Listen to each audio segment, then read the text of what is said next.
राष्ट्रीय ओबीसी महासंघाच्या महाधिवेशनात सहभागी झाले, काही घोषणाही केल्या, काय सांगितलं?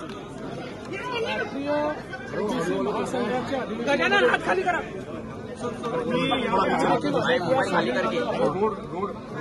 ओबीसी समाजाच्या विविध मागण्यांवर आमच्या सरकारने केलेलं काम हे या निमित्ताने ओबीसी समाजापर्यंत पोहोचवण्याचा आमचा प्रयत्न असतो आणि मला अतिशय आनंद आहे. या ठिकाणी महासंघाने देखील मान्य केलं की महाराष्ट्रात आणि देशात गेल्या 10 वर्षामध्ये 57 निर्णय ओबीसी हिताचे झाले.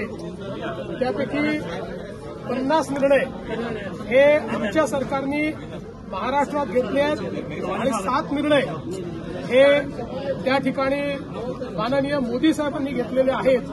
त्यामुळे ओबीसी समाजाच्या विविध ज्या मागण्या आहेत त्या पूर्ण करणारं आमचं सरकार आहे आणि आता नव्याने काही मागण्या आमच्यासमोर आलेल्या आहेत त्याही पूर्ण करण्याचा प्रयत्न आम्ही करू. उद्धव ठाकरे यांच्या वक्तव्यावरून असं दिसतं की ते महाविकास आघाडीत खुश नाही, बाहेर पडण्याचा विचारात आहेत.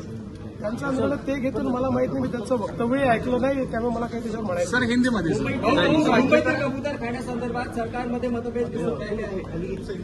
कोणामध्ये मतभेद आहे? सरकारमध्ये म्हणजे कोणामध्ये मतभेद? लोढा म्हणतात आहे की कबूतर खाणे राहिले पाहिजे आणि कोर्टाने त्याला नकार दिलेला आहे. कोर्ट आणि मंत्री हे फरक आहेत ना याच्यामध्ये.